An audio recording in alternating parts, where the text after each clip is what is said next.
Hola, ¿qué tal están? La labor del profesor. Realmente la labor del profesor es múltiple. No se puede restringir a un solo tipo de cosas, como por ejemplo la de enseñar conocimientos a sus alumnos y alumnas, que por supuesto es la tarea principal, sino también saber educarlos en buenos valores éticos y pues ayudarlos y orientarlos en todas las tareas de aprendizaje. En ese sentido, partiendo de una responsabilidad como enseñante y también de buscar el beneficio de sus alumnos siempre. Realmente, para realizar pues, algunos comentarios en este sentido, me voy a basar, por ejemplo, en un libro de Claudio Magris titulado Utopía y Desencanto, concretamente de un fragmento de las páginas 39-40, y me va a servir de hilo conductor para realizar mis propias reflexiones en relación con la enseñanza y con la labor profesoral o la labor docente. Dice Magris en este fragmento, maestros y alumnos. Para empezar, maestro y alumno profesor sobre los problemas esenciales una fe distinta. El primero no le transmite al segundo una verdad teológica o filosófica, sino que le ofrece el ejemplo vivo de cómo se busca. Le enseña la claridad del pensamiento, la pasión por la verdad y el respeto a los demás, que es inseparable de esto. Extraordinario párrafo de Magris que responde a la realidad de la labor de los profesores, de los docentes, porque en efecto diríamos que los alumnos o alumnas pueden tener creencias diferentes y en ocasiones coincidentes con la de los profesores, con las de los profesores, pero realmente diríamos que una de las tareas principales de la docencia es enseñar también a investigar a los alumnos, a saber cómo buscar los conocimientos, a buscar también la información, cómo escribir mejor, cómo pensar de la manera correcta o sin, por supuesto, adoctrinar, lógicamente, pero sí enseñando que también es importante, como dice Magris, la claridad en el pensar, la profundidad en los pensamientos, en las reflexiones, usando la lógica, usando profundas argumentaciones que nos lleven a la verdad. Realmente también la experiencia y la observación son muy importantes, diríamos, en la tarea del conocer y, por supuesto, la pasión por lo verdadero, porque todo lo que sea falso, lo que sea erróneo, lo que sean mentiras, pues no tiene cabida en el saber o no debería tener cabida en cualquier caso. Por tanto, este es un primer punto que habría que destacar en la labor de todos los docentes y que no es una tarea sencilla ni fácil, sino más bien compleja en un mundo tan lleno de contradicciones como el actual, en la sociedad líquida en la que vivimos, según Bauman, y también pues en la era digital en la que el acceso a la información es realmente enorme y es inmensa la información de la que podemos disponer, pero hay que saber filtrarla, hay que saber entenderla, comprenderla, analizarla y también descubrir las falsas ideas, los falsos conceptos, etcétera, que nos pueden llevar pues a lo falso. Y lo falso pues no es conocer, no es conocimiento tampoco. Dice también o escribe Magris, el maestro es tal porque, aun afirmando sus propias convicciones, no quiere imponérselas a su discípulo. Eso también es algo importante. Era lo del adoctrinamiento, que ya sabemos que no lo pretende el profesor o los profesores, no lo pretenden. Otra cosa es que describan la realidad, que enseñen sus conocimientos filosóficos, biológicos, del tipo que sean, de una manera coherente, de una manera racional, estando abierto a la libre discusión de ideas, a la libre argumentación, por supuesto, pero teniendo como referente la verdad, siempre. Y, por supuesto, luego cada persona es muy libre de pensar como desee y de expresarse libremente también, pero siempre partiendo de la coherencia, de la profundidad de lo que se dice, fundamentalmente de lo que se razona, y, por supuesto, cada persona puede tener sus propias convicciones. Por lo tanto, es entendible que diga Magris también que el maestro o el profesor, que es lo mismo, no busca adeptos, no quiere formar copias de sí mismo, sino inteligencias independientes, capaces de ir por su camino. Pero para ser inteligencia independiente, el estudiante, el alumno o la alumna, pues necesita también saber razonar, saber argumentar, saber entender la realidad y saber comprender los conceptos, las ideas, etcétera, y luego a partir de ahí tomar sus propias decisiones en su vida en sus estudios posteriores, en su carrera profesional, en la que tengan en el futuro, y en saber vivir la vida como él desee. Por supuesto, el único límite que hay en esto sería el cumplimiento de las leyes, lógicamente, el cumplimiento del derecho vigente.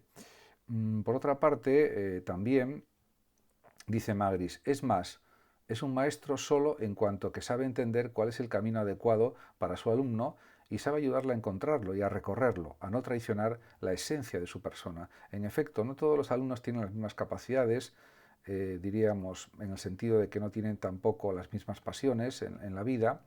Por lo tanto, hay alumnos que tienen talentos diferentes a otros y por lo tanto quieren desarrollarlos. Y en esa labor está también el profesor o la profesora.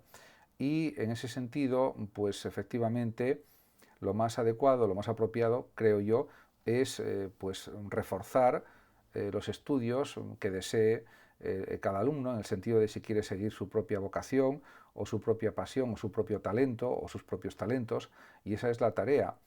Y eso se puede conseguir con buenas orientaciones al alumnado, de tal manera que al final pues sigan investigando, sigan estudiando en lo que realmente les gusta y les apasiona, porque eso será lo que realmente haga posible una mejor vida para ellos.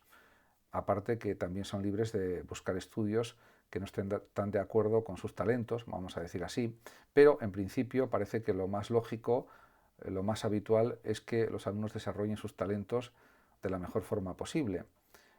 Y en ese sentido parece que es lo más racional.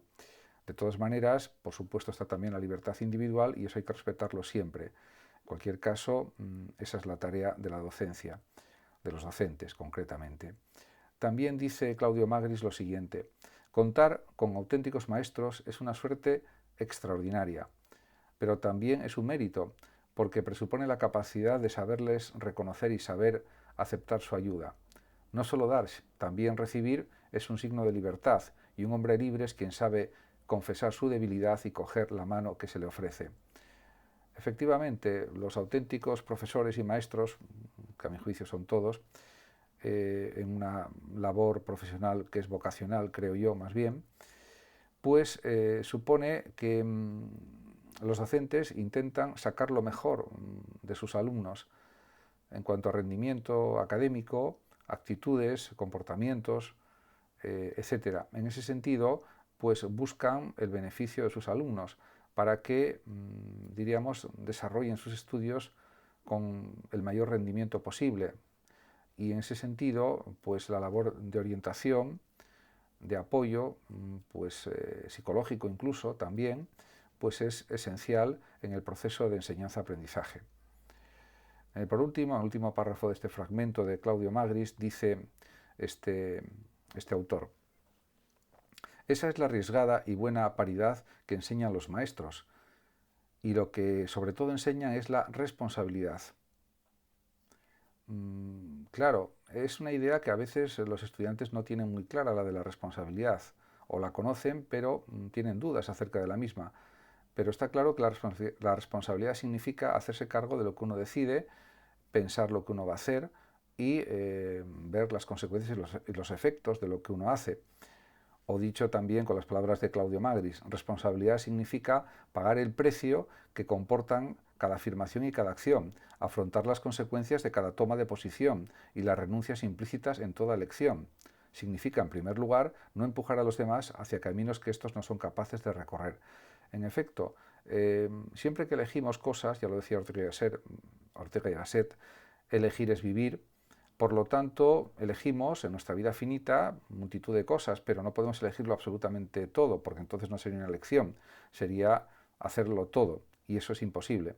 Por lo tanto, cada vez que elegimos actitudes, cosas, acciones en nuestra vida, estamos desechando otro tipo de acciones que podríamos haber realizado, pero que consideramos que son menos ventajosas para nosotros, menos positivas o incluso que pueden ser negativas. En ese sentido, cada afirmación y cada acción son muy importantes. Y hay que ser responsables de las acciones que hacemos, de las cosas que decimos, de las cosas que afirmamos, etc. Y, por supuesto, es verdad que también es importante que los profesores apoyen a los alumnos en los caminos que ellos libremente escojan. para conseguir que lleguen a buenos resultados. Diríamos es lo máximo que pueden hacer y eso se realiza. Se podrían plantear también preguntas sobre lo que es un buen maestro o un buen profesor, por ejemplo. Y en ese sentido, si planteáramos la pregunta, ¿cuáles son las características más importantes de un buen profesor y de un buen estudiante? Podríamos decir que son varias.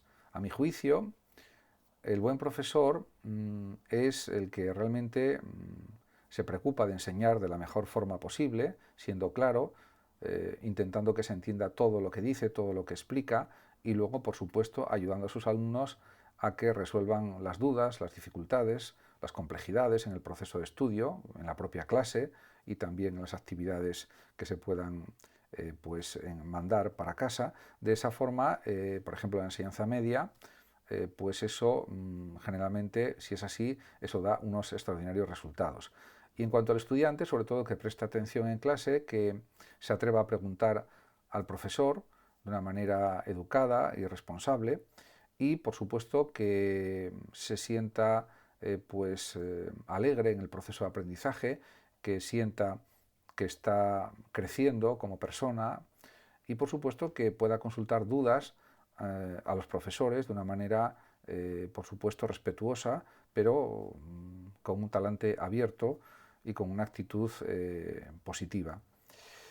En cuanto al aprendizaje, que a veces puede ir acompañado de ansiedad, cabe decir que, claro, hay distintas posibilidades en este sentido. Podemos preguntarnos, ¿es necesario correr el riesgo de no sentirse cómodo y seguro?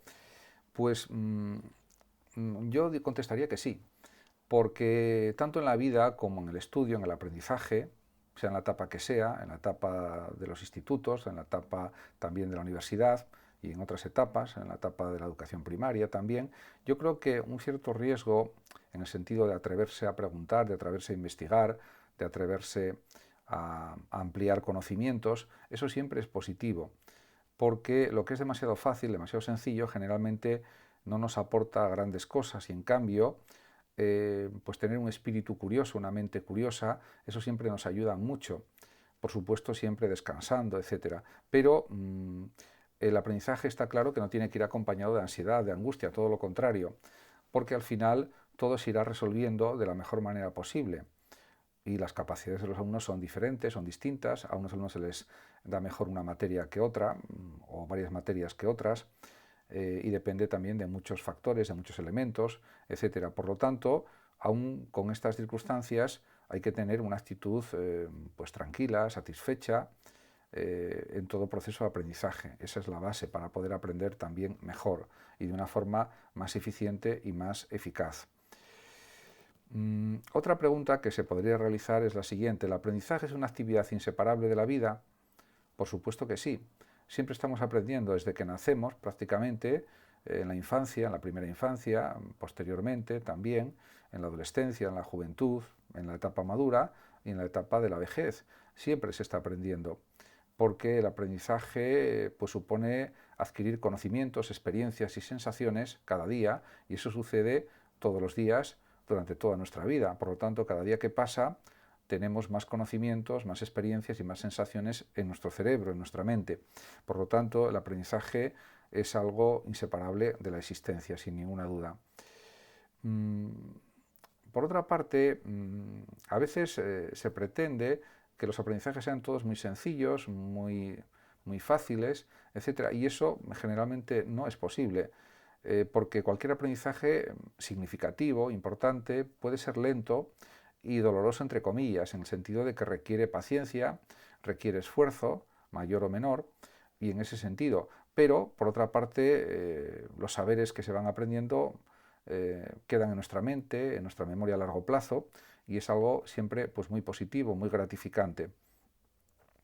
En relación, por ejemplo, con otras cuestiones, como por ejemplo la empatía, pues cabe decir que la empatía del maestro o del profesor podríamos preguntarnos si consiste en olvidarse de las ideas y valores propios para entrar en el mundo de los alumnos sin prejuicios. Bueno, esa tarea siempre se hace por parte de los profesores. Los profesores tienen pues unas creencias, unas ideas, unos valores y generalmente valores éticos, podríamos decir, básicos, y los alumnos también pueden disponer de ellos, por supuesto, pero pueden tener pues otras ideas, otras formas de entender la vida, y eso hay que respetarlo siempre, y pues se puede discutir tranquilamente sobre esas ideas, sobre esos valores, analizarlos, argumentar cuáles son los mejores valores, las mejores ideas y, en definitiva, adoptar la técnica de la libre discusión en cuanto a las ideas y los valores, por ejemplo. Además, luego de la enseñanza de los propios conocimientos, que todo eso va integrado y unido. Muchas gracias a todos por su atención. Saludos como siempre a los oyentes de Radio Sofando de México y a los demás, y hasta siempre.